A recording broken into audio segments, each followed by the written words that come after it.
Samedi 26 juillet, les amis. Salut à tous. Je suis très heureux de vous retrouver en ce début de week-end. J'espère que vous êtes en pleine forme. C'est l'heure de votre revue de presse internationale spéciale Mercato avec pour moi aujourd'hui ces deux visages forts à la une. Attention, cela commence à ne pas sentir très bon pour Ter Stegen au Barça. Une histoire, vous le savez, d'opération, mais surtout de communication autour de cette opération. Mais c'est par là qu'on va commencer. Avec Vinicius, le Real Madrid et surtout derrière, regardez le logo du club d'Al Ittihad. Attention à l'offre XXL qui pourrait tomber. On fait le point. Page intérieure du quotidien espagnol Marca aujourd'hui. Al Ittihad, le nouveau roi saoudi. Vous le savez qu'on est en pleine réussite depuis que le club s'est largement restructuré avec en fer de lance Karim Benzema, ex-Real Madrid. En chef d'orchestre, il est là, Laurent Blanc, le coach de cette formation d'Al Ittihad. Et le grand architecte, c'est lui, un nom que vous connaissez, Ramon Planes, l'Espagnol qui est notamment passé du côté du FC Barcelone. Interview sous la plume de notre confrère José Félix Diaz. On parle de tout, de Lamine Yamal, du Barça, du Real Madrid et également de Vinicius. Une réponse courte mais très claire, les amis. Ramon Planes nous dit très clairement qu'Al Ittihad veut absolument faire venir aujourd'hui Vinicius du côté de l'Arabie Saoudite. Quand, comment, pas de précision, mais on sait qu'il y a quelques semaines, le club était capable de lâcher une offre à 200, 250, 300 millions d'euros. Et si Florentino Pérez écoutez finalement cette offre. Je vous rappelle qu'aujourd'hui, pas de prolongation de contrat pour Vinicius. Tout est gelé depuis le mois de février dernier, date à laquelle Vinicius avait présenté la volonté de ses nouveaux émoluments. Vous savez qu'on est dans une montée là avec Kylian Mbappé et autres. On ne veut pas de guerre de salaire au Real Madrid. Et si Florentino Pérez écoutez tout ça, je veux savoir ce que vous en pensez, les amis. Est-ce que vous verriez éventuellement Vinicius quitter maintenant le Real Madrid pour rejoindre Karim Benzema du côté de l'Arabie Saoudite? Affaire à suivre. Pendant ce temps, Xabi Alonso, lui, question, va-t-il conserver David Alaba? Les amis, le grand défenseur central autrichien qui était arrivé, je vous le rappelle, été 2022 du Bayern Munich, libre. La précision est importante et vous allez le comprendre. Le problème de David Alaba aujourd'hui, ce sont les trop nombreuses blessures depuis qu'il est arrivé. Il lui reste une année de contrat. OK, la saison passée, 14 matchs pour moins de 600 minutes de jeu. C'est vraiment faible. Et la saison précédente, 17 matchs seulement avant la grave blessure qu'il a largement handicapé. Aujourd'hui, David Alaba demande à avoir le dernier mot. Laissez-moi savoir si je veux ou pas rester. Le problème, c'est que comme il est arrivé libre, il a eu un super salaire XXL, 12,5 millions d'euros, et ça, dans la masse salariale du Real Madrid, ça peut être un caillou dans la chaussure. Là aussi, Florentino Pérez réfléchit, d'autant que Xabi Alonso a un œil sur la jeunesse du Real Madrid. À ce poste, il y a notamment Joan Martínez. Souvenez-vous, la saison passée, il était dans le viseur de Carlo Ancelotti pour le faire démarrer et monter en équipe première. Lui aussi, c'est lourdement blessé. Eh bien, 356 jours après, il est de retour avec la Castilla d'Arbeloa. Premier match de préparation, il est de retour. Xabi Alonso a un œil dessus. Et si David Alaba partait, là aussi, dites-moi ce que vous en pensez sur le défenseur international autrichien. Attention à Ter Stegen. Je vous l'ai donc annoncé en préambule. Voici la une de Sport, le quotidien catalan. Ce matin, le capitaine est visé du bout du doigt. Que s'est-il passé? Je vous rappelle que Ter Stegen, on avait parlé d'un boycott, qu'il était dans un loft, qu'on voulait le transférer. Joan Garcia, nouveau gardien en provenance de l'Espagnol Barcelone. On a prolongé Chesney. Ça veut dire qu'on a le numéro 1 et le numéro 2. Ça veut dire que Ter Stegen n'est plus ni le 1 ni le 2, deviendrait le 3. Il doit jouer, notamment pour la Coupe du Monde en Allemagne. On en a parlé hier dans les colonnes de Bild. Qu'a-t-il décidé de faire? Déjà annoncé qu'il avait des problèmes au dos depuis décembre 23. Confirmation, il avait déjà été opéré par le docteur Amélie Léglise, française, du côté de Bordeaux. Rebelote, nouvelle opération annoncée. Il a concerté de nouveau les spécialistes, sauf que le Barça n'a pas trop géré tout ça. Et le Barça a demandé également aux médecins de la sélection allemande d'avoir un retour sur tout ça. Là aussi, le verdict a été clair, diagnostic, il faut qu'il se fasse opérer. Ok, mais là, le Barça a été devancé par Ter Stegen, qui a communiqué sur l'ensemble des réseaux sociaux pour donner lui-même, grosso modo, la date de son retour. Sauf que le Barça a dit, attendez, c'est pas le joueur qui va dire quand est-ce qu'il revient. Pourquoi tout ça? Parce que vous le savez, le Barça est dans cette quête du fair play financier, 1 pour 1. Si Ter Stegen est out pour X temps, eh bien, la Liga, on peut décrocher son inscription et avoir une place libre pour pouvoir inscrire Joan Garcia et ainsi ne pas être dans cette problématique de fair play financier. Et là, Ter Stegen a coupé l'herbe sous les pieds du Barça et donc le Barça s'est énervé. Attention là, attention à cette affaire également à suivre. Gros dossier Pendant ce temps, eh bien, le Barça, vous le savez, alors qu'on pensait que ça allait être annulé, est bien parti au Japon. Voilà, tout le monde est dans l'avion, avec notamment le petit nouveau Rashford. Ils sont tous partis avec la liste définie par Hansi Flick. Pas d'Oriol Romeu, c'est l'un des seuls cadres qui est resté, vous le savez, de retour de prêt. Il est resté, il devrait normalement de nouveau partir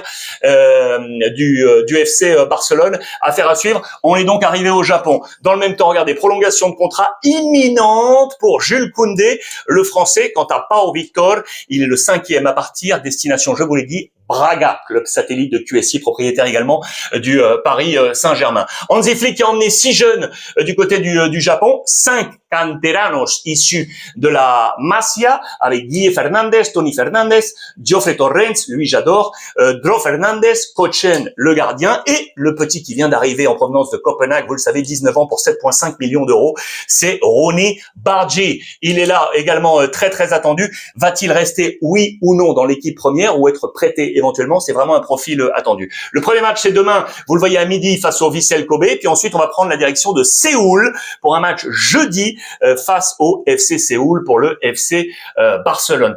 Une dernière info du côté du Barça, juste vous montrer ça, c'est que Rashford est arrivé, le président Laporta, vous le savez, entretien exclusif dans les colonnes du Mundo Deportivo, ils veulent la Ligue des Champions, ok, mais surtout, l'info, elle est là, il ne devrait pas y avoir, je mets tout ça au conditionnel, il ne devrait pas y avoir de nouveaux renforts, sauf s'il se passe quelque chose sur le marché. Normalement, c'est clos du côté du FC Barcelone. Un ancien du Barça, Souris Arreta, directeur sportif, vous le savez, qui est aujourd'hui du côté de Porto. Pourquoi je vous en parle? Il est là, Souris Arreta est notamment passé par l'Olympique de Marseille, où son amitié s'est liée avec André Villas-Boas, alors entraîneur, devenu aujourd'hui président de Porto. Il l'a emmené avec lui pour être le directeur sportif, sauf que ça se passe pas forcément bien, et que André Villas-Boas cherchait un nouveau directeur sportif. Il avait fixé Mario Branco, cet homme de Fenerbahçe avec José Mourinho. Sauf que, regardez, Rui Costa de Benfica vient de lui piquer, les amis. Il vient de lui choper son directeur sportif qu'il avait visé éventuellement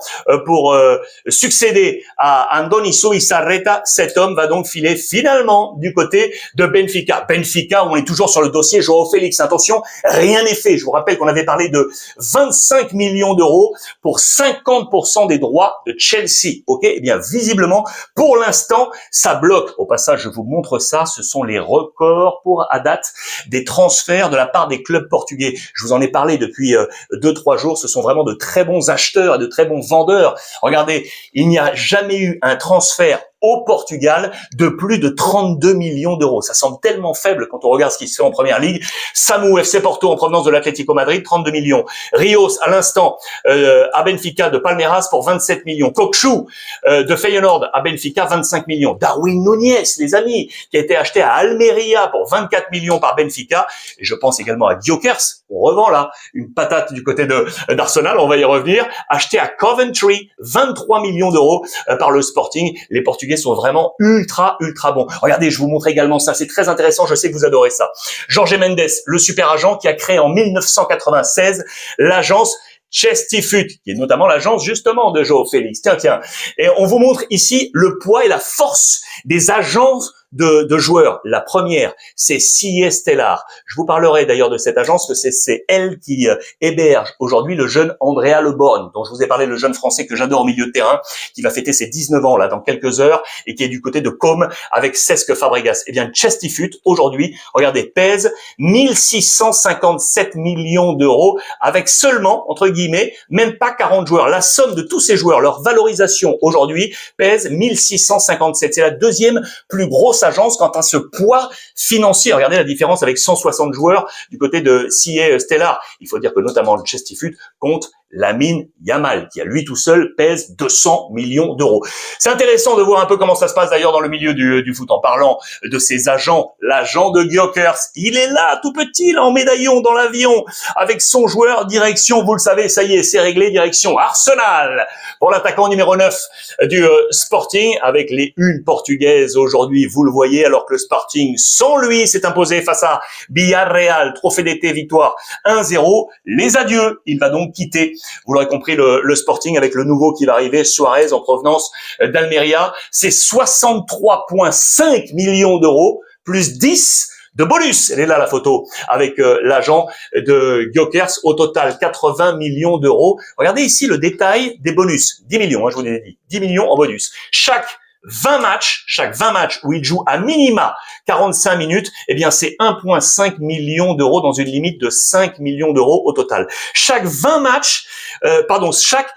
participations à un but, ça veut dire but marqué ou passe décisive, eh bien c'est 500 000 euros en plus dans une limite d'1 million d'euros. Et pour chaque qualification pour la phase de groupe de Ligue des Champions, c'est 1 million dans une limite de 4 millions d'euros. 4 plus 1, 5 plus 5, 10. Voilà les 10 de bonus ajoutés aux 63,5 millions versés par Arsenal au Sporting. En attendant, c'est la paix du côté de l'Inter.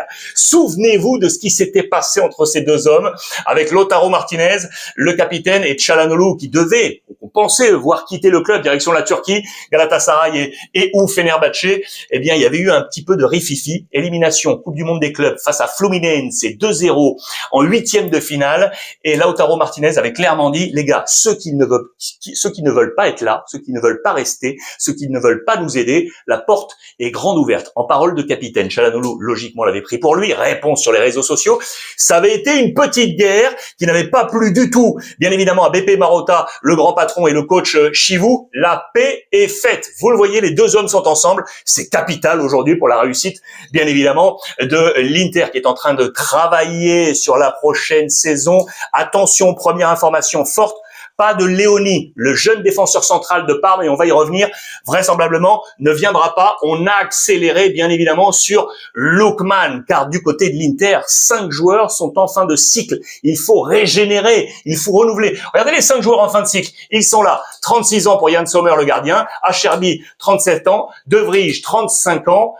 Darmian, 33 ans. Et Mkhitaryan, 36 ans. Il faut donner un peu d'air à tout ça dans ce 11 de départ que vous voyez ici. Et donc, notamment le cas Lookman. C'est à la une de la Gazzetta et du Corriere dello Sport. Je vous rappelle que Oaktree, le fonds qui finance l'Inter de Milan, a dit OK à BP Marotta pour ouvrir le chéquier pour aller chercher Lookman. Normalement, dans les prochaines heures avec l'Atalanta Bergame, cela devrait se faire, je vous l'ai dit, mardi, mercredi prochain. Cela pourrait être scellé. Regardez là en manchette, Max Allegri, l'AC Milan, qui dessine son nouveau Milan dans 48 heures. Des nouvelles pour Jachari, très attendu. C'est un dossier qui traîne maintenant depuis un petit moment avec le club belge de Bruges. L'offre est ici, 35 millions d'euros. Plus bonus, pour lui 2,5 par saison et un contrat jusqu'à 2030. Je vais y revenir sur le schéma tactique. Juste avant, je vous montre que vraisemblablement ça bloque un chouïa pour Guéladoué avec Strasbourg. Et je vous rappelle que Max Allegri vise toujours Vlahovic, le buteur de la Juventus de Turin, sur la porte de sortie Emerson Royal direction le Brésil, Benasser ou encore Adli. Je reviens à Jachari et le système. Comment va-t-il s'intégrer dans ce système de Max Allegri qui compte comme nouveau Estopinian de Brighton, Ricci du Torino et Modric, bien évidemment, du Real Madrid. La position de Fofana ici, eh bien, c'est peut-être là que pourrait venir en concurrence Jachari. Regardez, on nous dit très clairement que Modric et Ricci vont être à la construction de ce jeu, et l'homme qui pourrait casser une ligne, venir apporter numériquement aux 3 de devant, Pulisic, Jiménez et Leao, eh bien, ce serait Jachari. Beaucoup de puissance et de volume aujourd'hui pour venir éventuellement dans ce 11 de Milan. Le troc du jour. Aujourd'hui, McKennie, regardez, avec Cristante, la Juve et la AS Rome, Tudor, Gasperini, Damien Comolli, qui est ici avec Massara, l'ancien du Stade Rennais. Vous l'aurez compris, très très clair. Lui quitterait la Juve direction l'AS Roma, et Cristante, chemin inverse, parce qu'Igor Tudor le voudrait absolument, les amis. Rome, où on est dans une opération à 100 millions. Déjà, je vous fais le topo ici, je vous ai zoomé, regardez ce plan. Je vous rappelle que Wesley devrait arriver d'ici peu maintenant. C'est vraiment la cible prioritaire. 21 ans, le joueur de couloir droit, c'est 25 millions plus 5 de bonus. Le défenseur Gilardi, défenseur central de l'Hellas Vérone, 12 millions plus 2 de bonus. Déjà pris, l'attaquant Ferguson, 3 millions de prêt, et El Ainaoui du Racing Club de Lens, je vous le rappelle, 23 millions d'euros plus 2 de bonus. Également en objectif, attention, parce que Rome pourrait piquer à l'Olympique de Marseille l'homme du Feyenoord, Igor Paixão, 30 millions d'euros. Qui aura le dernier mot? Marseille ou l'AS Rome. Affaire à suivre. En tout cas, si vous additionnez tout ça, eh bien, vous êtes à ces 100 millions d'euros du côté de l'AS Rome. Les clubs, aujourd'hui, lâchent au niveau du chéquier, en tout cas, sur ce marché des transferts estival. La Juventus de Turin, les amis, où on est toujours en rififi, vous le savez, c'est la guerre déclarée avec le Brésilien Douglas. Il devrait prendre la direction, vous le savez, de la Première Ligue. 3 clubs intéressés, je vous en ai parlé hier, avec notamment Everton.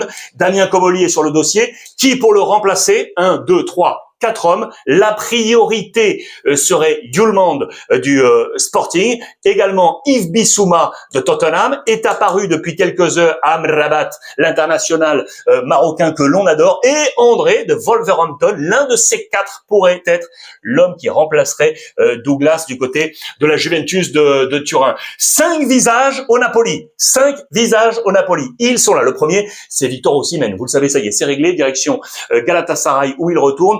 On est en train de gérer les derniers papiers et on va gérer les adieux. Ça, c'est le premier visage. Le deuxième, vous le savez aussi, c'est Sterling d'Arsenal. La saison passée, propriété Chelsea. On est en train de négocier du côté du Napoli pour essayer de faire venir Sterling. La priorité absolue, je vous rappelle que c'est toujours Ndoye de Bologne. Le gardien, Milinkovic-Savic du Torino pour mettre de la concurrence à Meret. Et Bekema, les amis, le défenseur central pour la concurrence à Buongiorno et Ramani, le néerlandais qui va arriver. Et on se souvient d'un Hollandais expert au Napoli il y a plus de 40 ans, au milieu des années 80, c'était Krol. Et il a fait une déclaration d'amour d'ailleurs pour son compatriote Bekema, qui entre dans ce groupe du Napoli d'Antonio Conte. Diego Moreira, les amis, de Strasbourg, en France, pourrait prendre la direction d'Atalanta.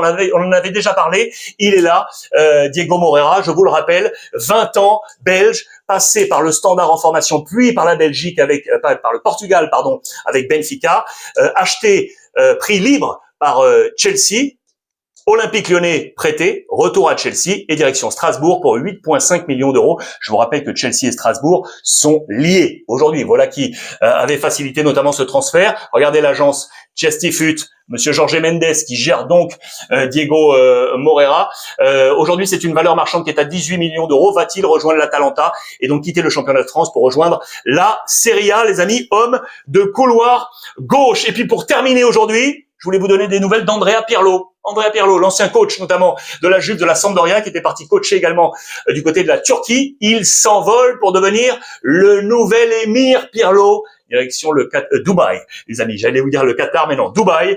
C'est ici qu'il atterrit, regardez, du côté du United Football Club. Il en devient le nouveau coach. Je vous rappelle la position géographique de Dubaï, le Golfe Persique, les Émirats Arabes Unis. Doha est ici, l'Arabie Saoudite, Oman, et donc Dubaï. Ici, voici la destination de monsieur Andrea Pirlo, nouveau coach du United Football Club, les amis. Voilà pour toutes les informations du jour avec cette presse internationale. Dites-moi ce que vous en pensez. Faites-moi part de vos commentaires. Bien évidemment, je vais les lire avec énormément de gourmandise. Passez un bon samedi après-midi. On se retrouvera un peu plus tard dans la journée ou demain. Et en attendant, profitez des vôtres. Je vous embrasse.